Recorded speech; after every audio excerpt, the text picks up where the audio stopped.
বাবা 2000 টাকা দাও, পরীক্ষার ফিস দিতে হইব। ও আচ্ছা, তাহলে তোর বন্ধুর কাছ থেকে শুনে নেই।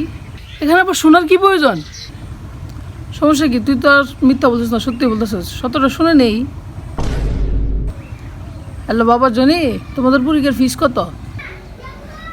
বন্ধু নিশ্চয়ই আঙ্কেলের কাছ থেকে বেশি ঠিক আছে, তার মানে তো সমস্যা। হ্যালো আঙ্কেল, আমাদের পরীক্ষার ফিস তো 2500 টাকা। 2500 বললো? দাঁড়া, একটা বন্ধুর কাছ থেকে শুনে নি। হ্যালো বাবা, তোমাদের পরীক্ষার ফিস কি 2500 টাকা? বন্ধুর বাবা তো 2500 টাকা বলছে, আমি আর বেশি বলি, পরে ওর থেকে ঠিক নিবেন। আঙ্কেল, কিন্তু আমাদের পরীক্ষার ফিস তো 3500 টাকা। ও তো 3500 টাকা বলছে, তুই তো কম বললি কেন?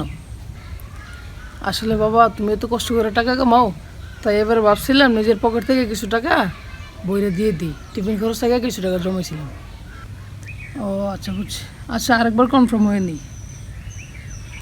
হ্যালো বাবা, তোমাদের পরীক্ষার ফিস কি 3500 টাকা? আঙ্কেল, কি 3500 টাকা? অত দেখি আমার থেকে বড় বাটপার।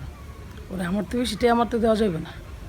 আঙ্কেল, আমাদের পরীক্ষার ফিস তো 3500 টাকা, বাট আমাদের হেডমাস্টার আমার খুব দুঃসম্পর্কের আত্মীয়, বুঝছেন? ওনারা বললে দিলে 3000 টাকা দিলেই হয়ে যাবে। ও আচ্ছা আচ্ছা, আচ্ছা দাঁড়া দিচ্ছি। না বাবা, টাকা অনলাইনে দিও না, আমাকে ক্যাশ টাকা দাও, ক্যাশ দাও টাকা।